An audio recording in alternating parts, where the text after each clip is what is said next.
They say that with age, a woman loses value, that the best part of her life was when she was 20, that her biological clock, youth, and smooth skin are her only assets. But today you're going to discover that not only is this false, it's also profoundly limiting. Because what truly makes a woman irresistible is something that matures over time. Did you know that there are habits that transform a woman's energy regardless of her age? And that many men, even the younger ones, feel a powerful attraction toward older women who have worked on their authenticity? In this video, you're going to discover the 6 habits that make an older woman irresistible. And we won't speak from a superficial standpoint, but from the perspective of one of the most influential thinkers in human development, Mario Alonso Puig. Get ready, because this is not about empty tips. Here, we'll talk about inner power, balanced feminine energy, conscious conversation, and how true magnetism is not in what you show, but in what you transmit when you say nothing. And before we begin, I want to ask you something. If at any moment in this video you connect with an idea, if something clicks inside you or moves you, subscribe. This channel is made for women who choose to transform, not to conform. Now then, imagine this. A woman walks into a room. She's not the youngest. She's not wearing low-cut clothes. She doesn't need to speak loudly. And yet, everyone notices her. There's something in her walk, in the way she listens, in how she holds herself that makes her unforgettable. Where does that power come from? Is it something you're born with or something you build? The answer lies in habits.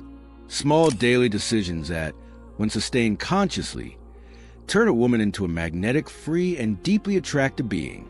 In this video, we'll go through 6 of them. And let me warn you, it won't be a comfortable path, because to activate your power, you'll have to let go of many old ideas. We'll talk about personal confidence as a foundation of attraction, not as something you fake, but as a muscle that is trained with brave decisions. We'll explore detachment, not as resignation, but as a tool of feminine power, the ability to desire without needing. We'll also talk about authentic style, the kind that doesn't follow trends but reflects the soul, and how a woman dressed in alignment can stop time with a single look. And that's not all. You'll discover the impact of balanced feminine energy, the kind that doesn't ask for permission, but doesn't impose either, that seduces effortlessly. We'll see how to master the art of conversation, that forgotten talent that can create connection, desire, and even mystery. And lastly, we'll touch on one of the most misunderstood topics, independence, because a woman who stands on her own is not intimidating. She's deeply attractive. Are you ready to rediscover yourself? We begin now. Everything starts with an uncomfortable question. What if no one is coming to save you? What if the perfect moment doesn't arrive? The Prince Charming, the recognition you were waiting for. What happens when you realize that no one is going to give you permission to shine? Right there, that's where personal confidence is born. Not as a trick to be liked, not as a pose, but as a silent declaration that you are worthy simply because you exist. Mario Alonso Puig explains it clearly.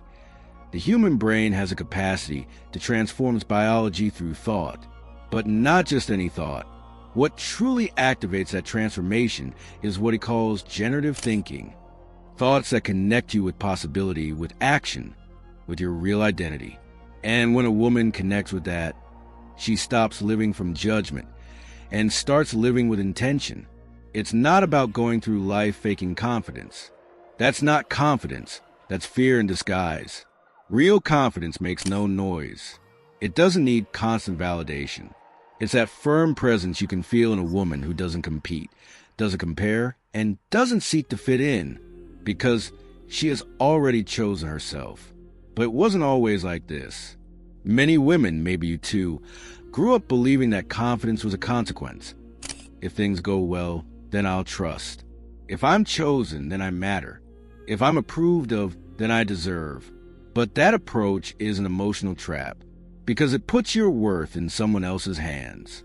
And an irresistible woman builds her throne with her own hands. A clear sign of that self-confidence is the way she speaks. Listen closely. A confident woman doesn't rush. She doesn't justify herself at every turn. She's not afraid of silence. She speaks with intention, with pause, with direction. And when someone interrupts her, she doesn't apologize for continuing. Do you know why? Because her voice is no longer conditioned by the need to be liked. And this isn't just perception. Mario Alonso Puig backs it with science. Language doesn't just describe reality. It creates reality. The words you choose to speak to yourself reconfigure your biology. They change your posture, your micro-expressions, your energy. When you stop saying, "I can't," and start saying, "I'm learning," you're changing your identity without even realizing it. And yes, building confidence means facing your shadows. Not the obvious fears, but the subtle ones. The ones that whisper, "Better not say anything. Don't be too direct. Don't be too much yourself."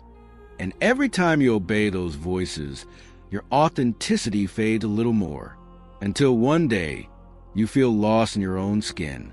But the day also comes when you decide, enough shrinking yourself so others feel comfortable, enough disguising yourself to be accepted, enough hiding your voice behind smiles. That day, even if it hurts, your true freedom begins. Because being an older woman is not a disadvantage. It's a privilege. You have history. You have experience. You have a body that is loved, lost, felt.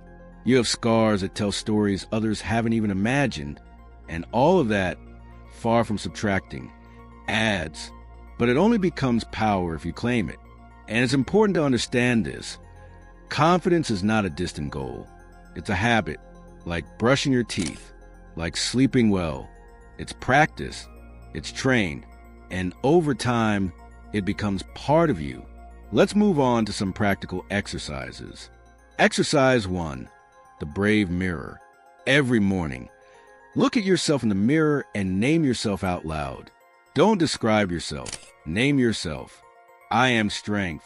I am calm. I am passion. I am intelligence. Don't try to feel it. Just repeat it. Because what sounds forced today will feel natural tomorrow. Exercise 2, the conscious chair.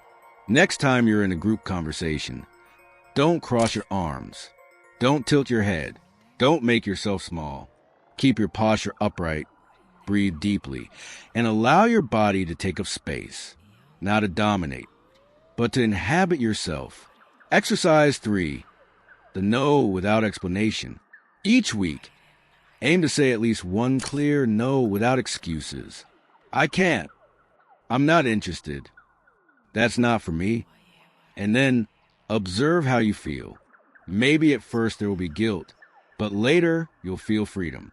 And in case you think this only affects your personal relationships, listen closely. A woman who trusts herself also transforms her professional environment, her financial decisions, her health, her way of loving. Because everything in life improves when you improve the relationship you have with yourself. Mario Alonso Puig sums it up like this. When you change the way you look at things, the things you look at change. If you see yourself as enough, the world starts treating you that way. Because you emit a frequency that doesn't ask for permission, that doesn't beg for attention. That simply is. And that, dear, is magnetic. Now get ready for the second most powerful and at the same time most misunderstood habit, detachment. Because loving without clinging is also a way of loving deeply. And yes, I know, it's a word often confused with coldness or indifference. But true detachment has nothing to do with cutting ties, becoming insensitive, or isolating oneself from the world. Quite the opposite. It's about loving with freedom, living without being emotionally chained to outcomes, people, or expectations. And it is precisely that emotional freedom that generates a deeply genuine attraction. An older woman who has cultivated attachment is not desperate to hold on. She doesn't force connections. She doesn't stay where she's not valued, because she has learned that true power is not in having, but in being able to let go without breaking. Mario Alonso Puig says it clearly. The human mind has two great sources of suffering: resistance to change and attachment to what no longer serves. Many times we cling out of fear, not out of love. We stay out of habit, not conviction. And that erodes our connection with ourselves. An irresistible woman doesn't need to control everything to feel secure. She has made peace with uncertainty. She doesn't need guarantees to give herself. And that level of serenity, of emotional independence, is deeply seductive. Detachment is not disinterest, it's centering. It's knowing that you are the source, that nothing and no one can give you what you don't give yourself, that you can love intensely without losing yourself in the other. Because when you lose yourself, desire fades, admiration vanishes, and a connection becomes dependency. But when you stay centered, the other desires you from admiration, not from habit. And this is not a romantic idea. It's a daily practice. It shows in how you react when things don't go as expected, in how you handle rejection, in how you decide whether to stay or go when the relationship no longer adds value. A detached woman is not one who avoids emotions, but one who doesn't turn them into excuses to betray herself. She doesn't need to agree with everyone.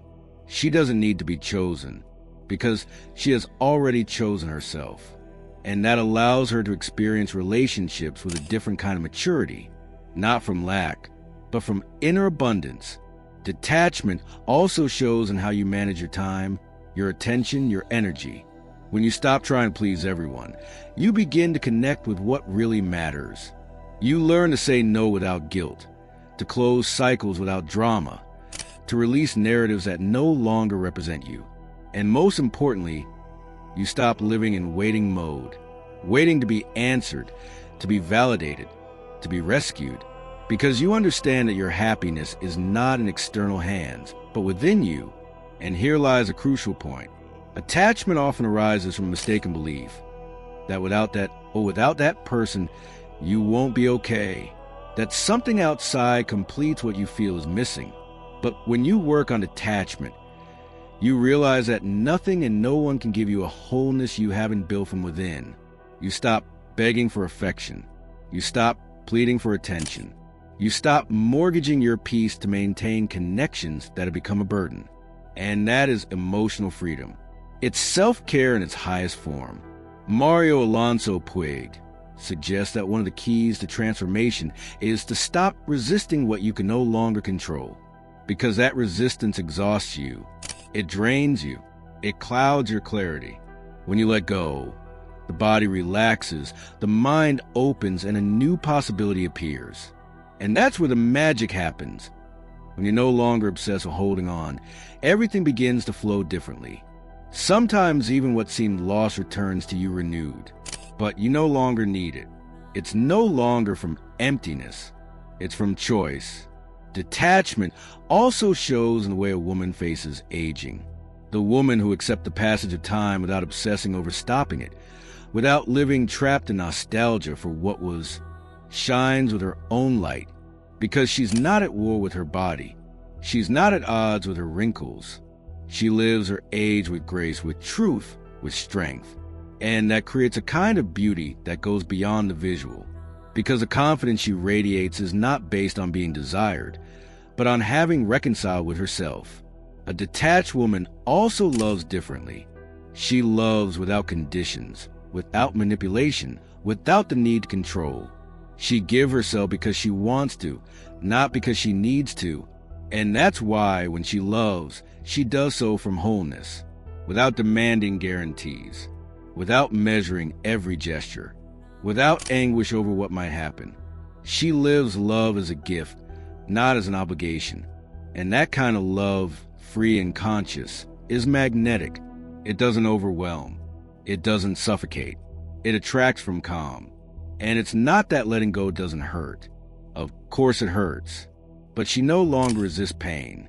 She goes through it, honors it, and moves on, because she knows that every goodbye is a way to make space. And that too is a form of love. Letting go of what no longer resonates, even if it still hurts. Detachment as a habit is cultivated when you begin to trust more in what you don't see than in what you try to control. When you choose peace over being right. When you accept that many times what you let go of is what saves you.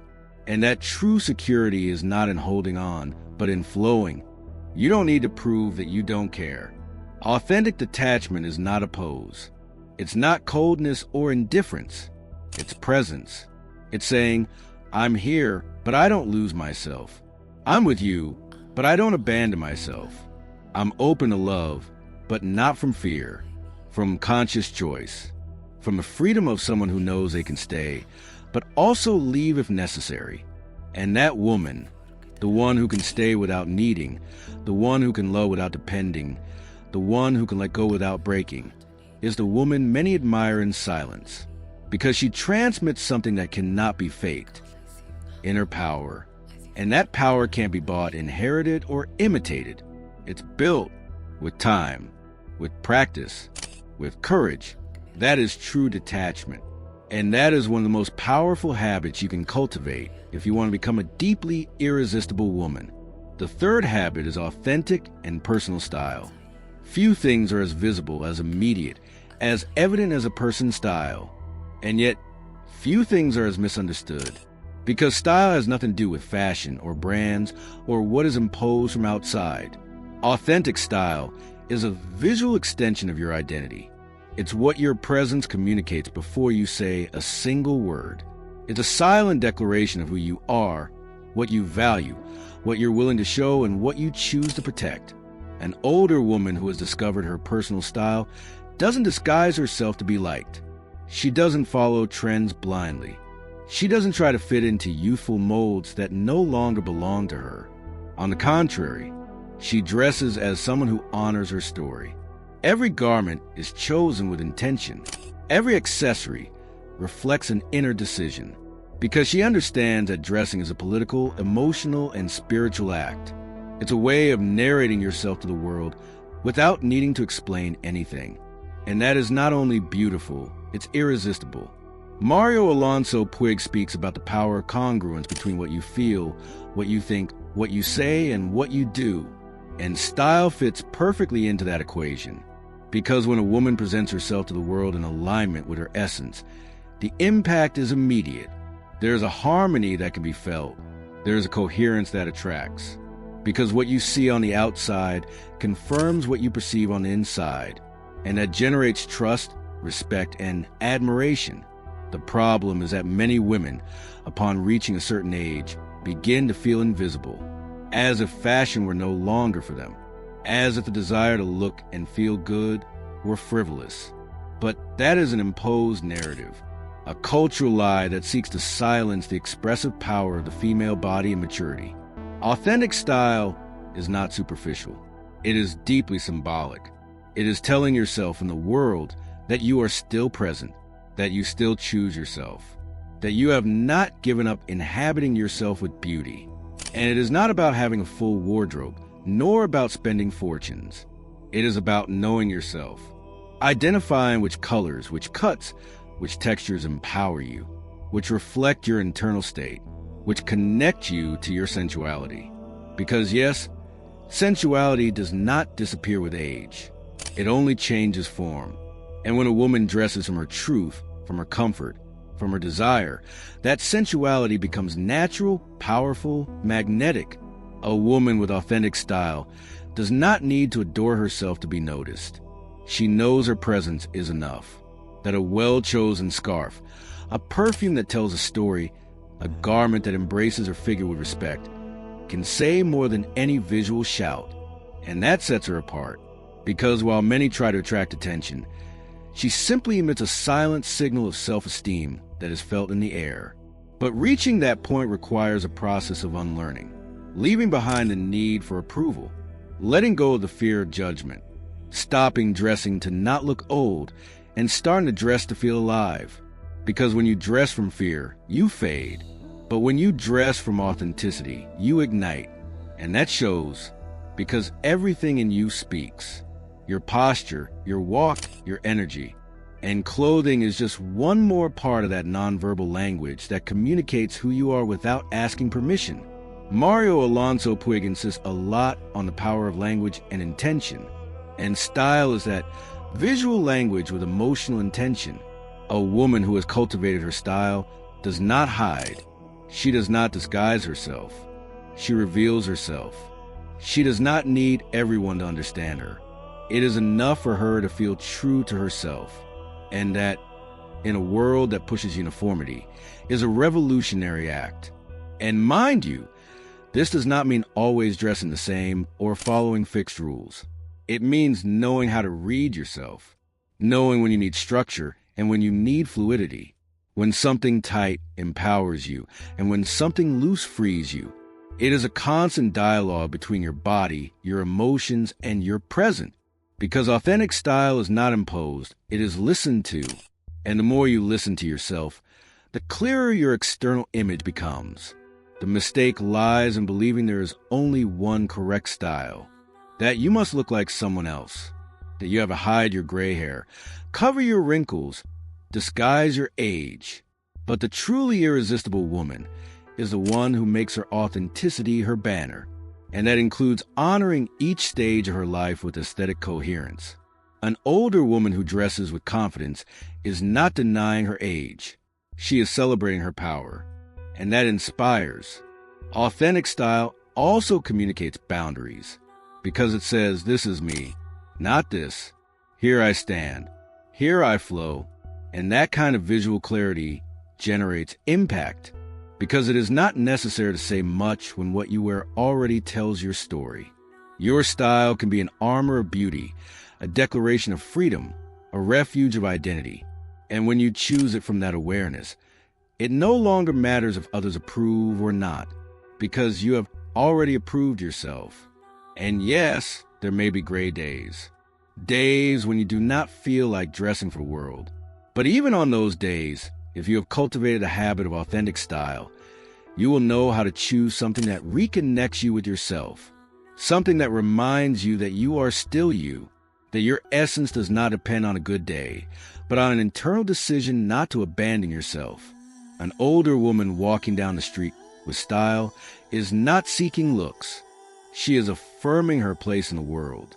She is saying, I am still here, I am still alive, I am still myself.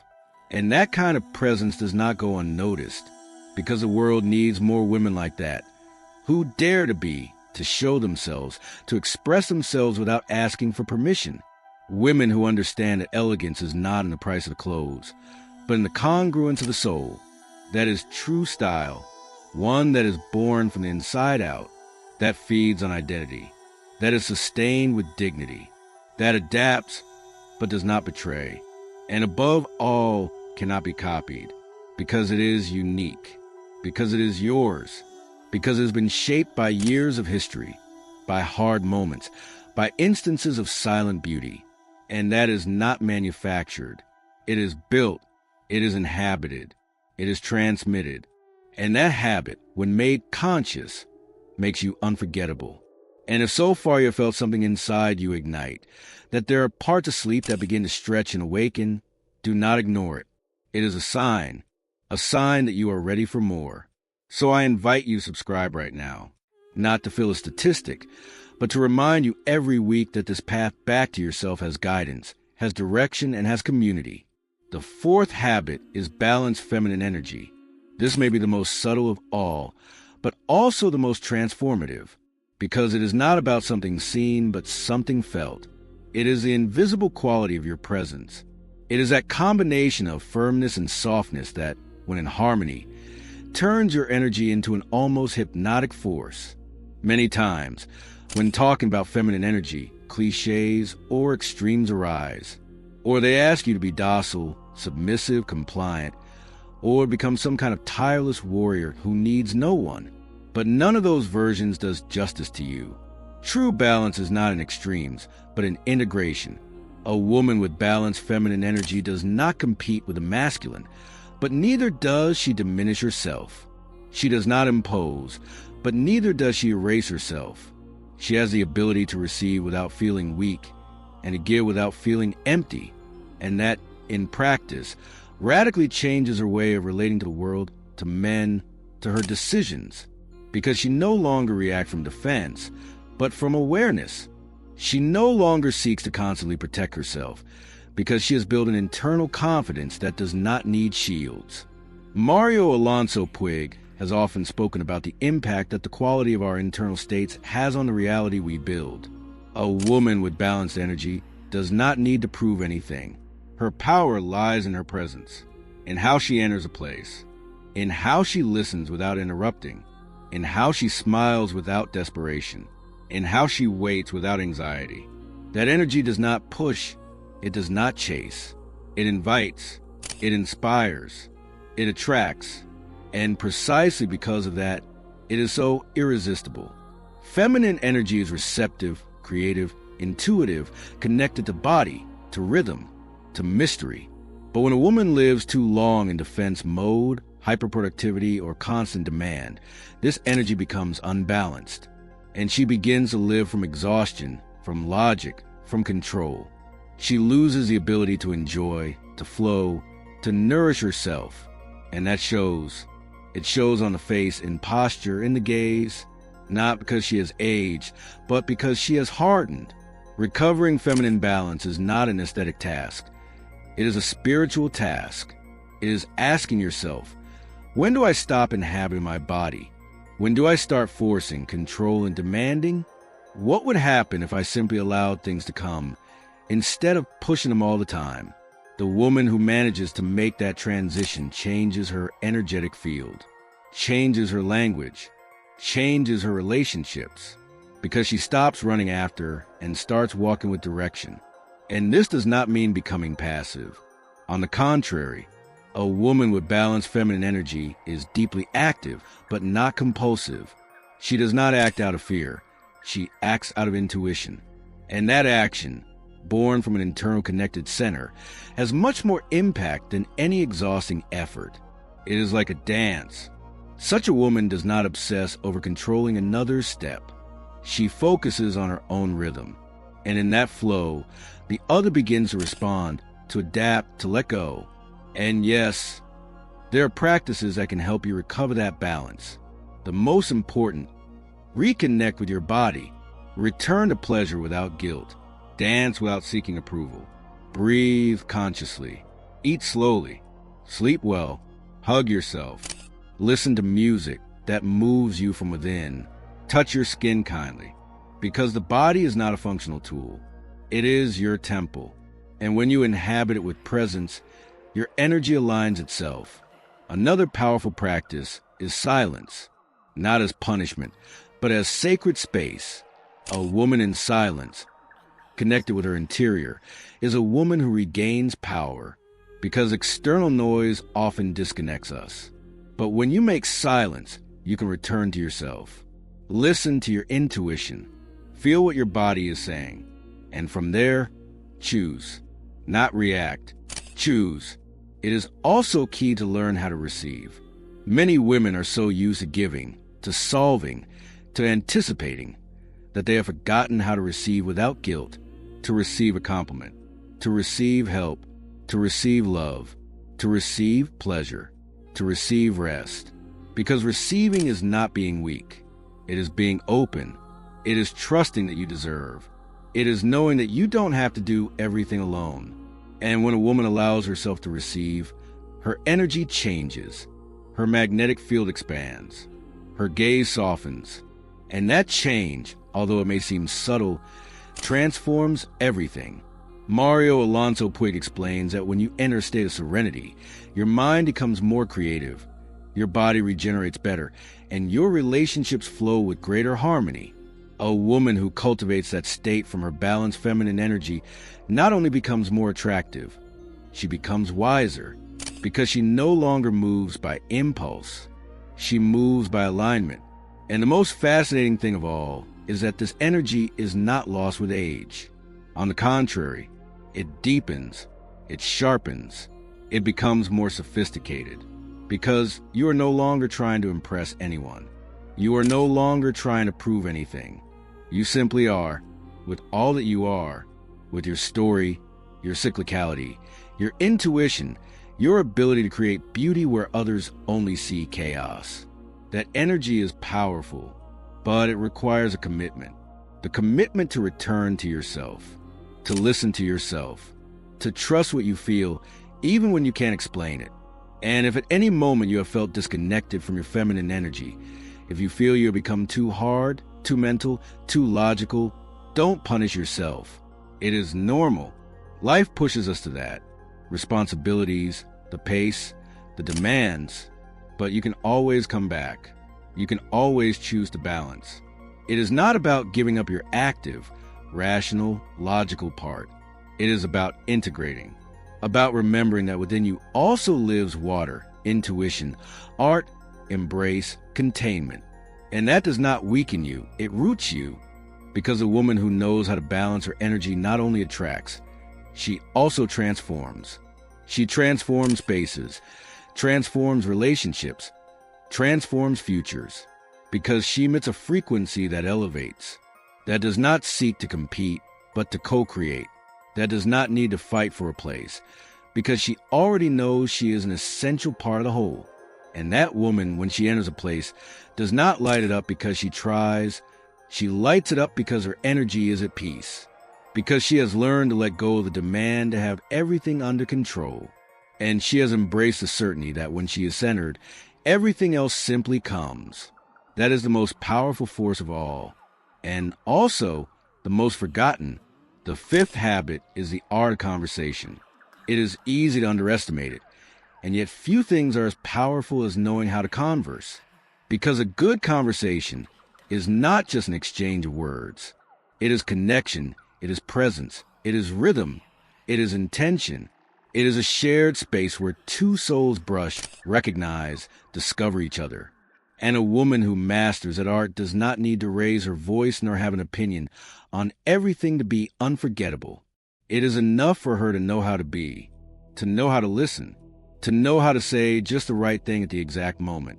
Conversation is much more than speaking well. It is reading the atmosphere, detecting silences, interpreting what is not said. It is having the sensitivity to notice a change in the other's energy and emotional intelligence to adapt. It is sharing from experience without falling into ego and opening space for the other without disappearing. A woman who converses with elegance is like a dance. She knows when to advance, when to yield, when to stay still, when to intensify. Mario Alonso Puig has often spoken about the importance of language as a tool for transformation.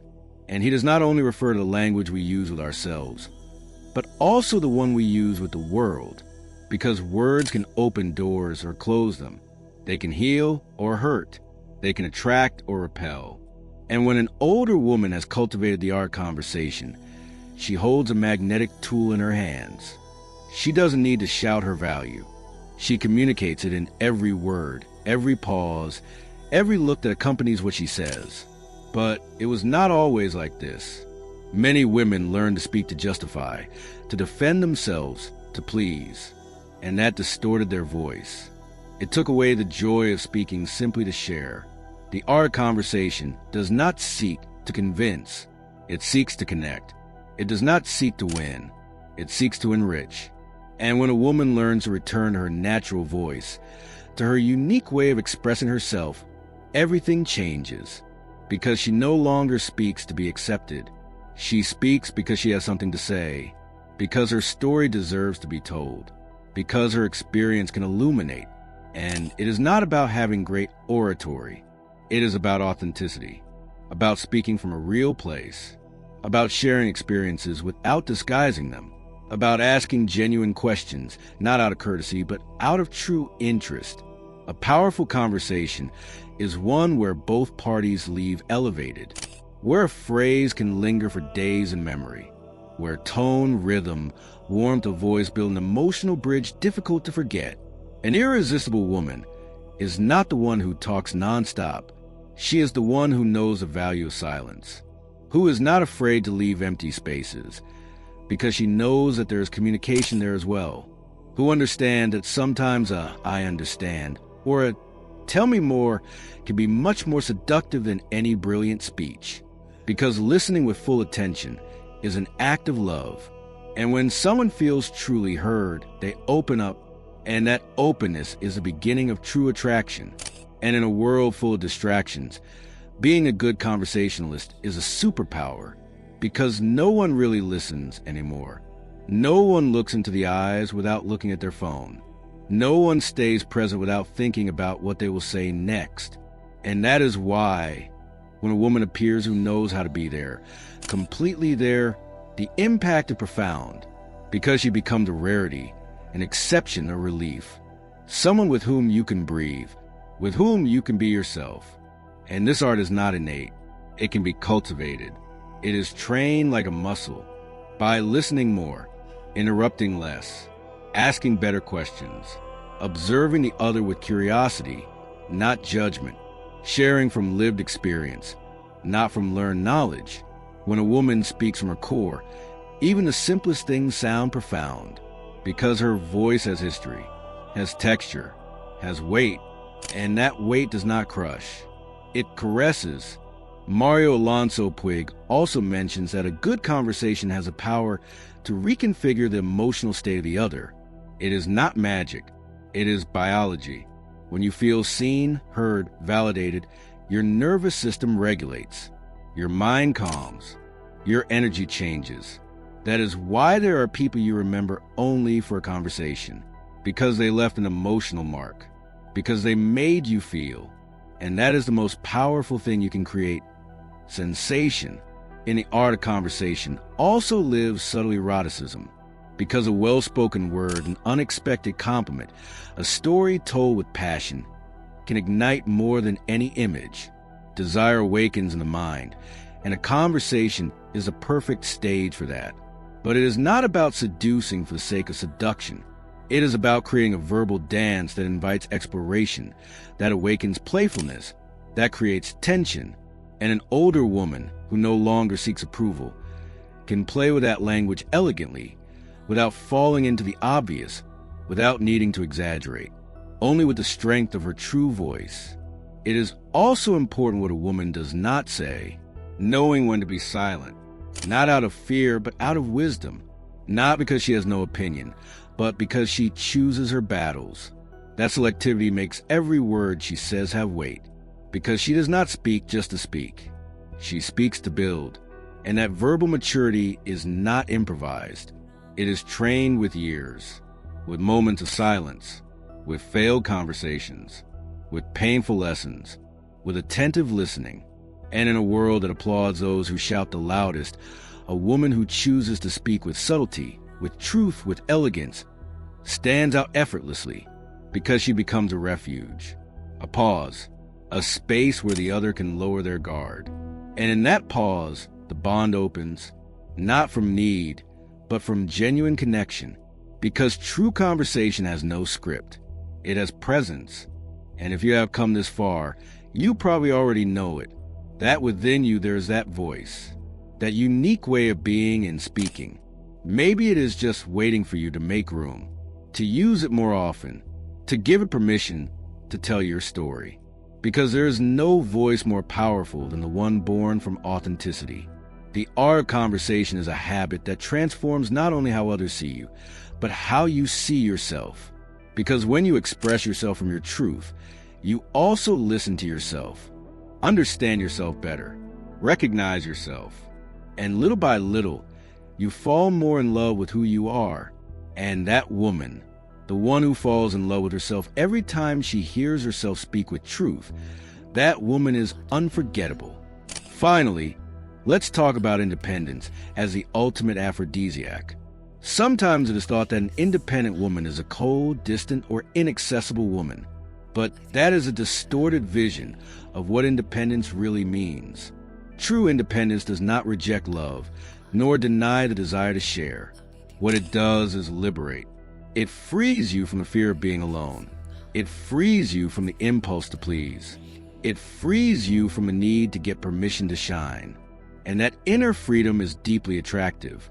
An independent woman chooses herself, not from ego, but from awareness, from the experience of having depended before, of having looked outside for what can only be found within. She is a woman who has learned to hold herself in all dimensions, emotional, financial, mental, and spiritual. And when she enters a relationship, she does so from choice, not from lack. And that, even if it's not said, is felt. because it completely changes the energy of the bond. Mario Alonso Puig talks about the impact of conscious decisions on well-being and self-esteem. And deciding to be an independent woman is one of the most transformative choices one can make. It does not mean closing yourself off to the world. It means that if the world isn't there, you still bloom. It means you don't need validation to move, to grow, to express yourself, that you can make big decisions without consulting anyone but your intuition, that you can enjoy your own company, and that you know love, when it arrives, will be a compliment, not a salvation. This independence is built. It's not inherited. It doesn't appear overnight. It is trained in small acts. When you pay your bills, when you say no, when you make plans alone, when you choose your clothes for yourself and not to please, when you take responsibility for your emotions instead of blaming others. Each one of those decisions strengthens your core, and that strong core, that solid internal structure, translates into an energy that attracts, because the other perceives that you don't need them, but that you choose them. And that feeling, so uncommon, creates a desire that is hard to explain. And it's important to understand that this independence does not eliminate vulnerability. An independent woman also cries, also doubts, also breaks. But she does so knowing that her pain does not define her, that she can hold herself even amid chaos, that she can ask for help without losing dignity, because her center is not outside, it is within her. She is a woman who has learned that showing herself as human does not take away power, it multiplies it. Independence is also reflected in how you move through the world, in how you walk, how you speak, how you decide. You are not waiting for approval. You are not seeking to be understood by everyone. You know you are enough. You know you are capable. And that allows you to live without anxiety for validation. You stop measuring your worth by how others look at you, and you start measuring it by how you feel about yourself. That peace, that stability, that clarity is desirable. It is admired, and many times it is irresistible when a woman stands in her independence. She is not saying, "I don't need you," as an act of arrogance. She is saying, "I already have myself." And from there, she can love better. She can share without losing herself. She can give without emptying herself. She can receive without fear of owing. And that freedom, although silent, is noticed in every interaction. It is that subtle but powerful energy that generates respect without demanding it, that sets boundaries without raising her voice, that builds bonds without giving up her space. The woman who would become independent does not do it to prove anything. She does it because she is tired of waiting, because she understood that postponing her life, waiting for someone else to complete, it is the slowest way to die alive. And when a woman awakens from that illusion, she becomes unstoppable. She no longer runs after. She no longer settles. She no longer lowers herself. She walks with direction. And whoever wants to accompany her must do so from respect, from height, from mutual recognition. That woman does not shout that she is strong. She does not need to. Her very presence communicates it, because her independence is not in what she says, but in what she decides, in how she lives, in how she chooses every day not to betray herself to fit in. And that kind of integrity is not easily found. It is a quiet force that does not impose itself, but that is felt, an energy that does not ask permission to exist. It simply exists, and in its existence, it transforms. This independence also transforms spaces, because such a woman is not only free, she also inspires freedom. The people around her start questioning their own limits, their own dependencies, their own excuses, because she becomes a mirror, a silent example of what it means to be at home within oneself. And it is then that she becomes an aphrodisiac, not for her body, not for her clothes, not for her tone of voice, but for what she transmits, for the confidence without arrogance, for the warmth without need, for that unique mix of autonomy and tenderness, of power and serenity, of clarity and mystery, because a woman who no longer waits to be rescued becomes the one who opens paths. And that is the true revolution. Because for generations it was taught that a woman must be protected, guided, supported. But when a woman becomes her own guide, her own home, her own refuge, she stops being a passive figure in other stories and becomes a protagonist of her own. And that not only makes her attractive, it makes her unforgettable. Do you realize all that dwells within you? Because after this journey, after going through these 6 habits, it becomes clear that true attraction is not in what you do, nor in what you show, not even what you say, but in who you are when no one is watching, in what you hold when the world falls apart, in that version of yourself that no longer needs applause to feel valid, nor company to feel complete. We talk about personal confidence, not as a disguise, but as an internal armor built in the silence of your daily decisions. That security born when you choose yourself again and again, even when others don't. When you hold yourself with love, even in moments when no one else is there. We discovered attachment, that silent art of letting go without losing yourself, of understanding that what doesn't flow, doesn't fail, it simply has completed its cycle. And in that release there is power, there is wisdom, there is beauty, because there is nothing stronger than a woman who doesn't need to hold on to feel secure. We dive into authentic style, that silent language that doesn't shout to be seen, but leaves a mark in every step. Because when you dress from your soul, you become visible even to eyes that weren't looking to see you. And that genuine visibility isn't achieved with formulas. It is achieved with presence.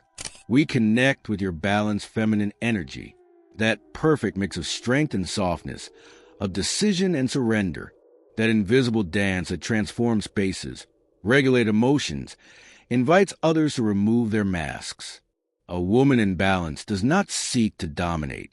She knows her greatest influence lies in her internal harmony.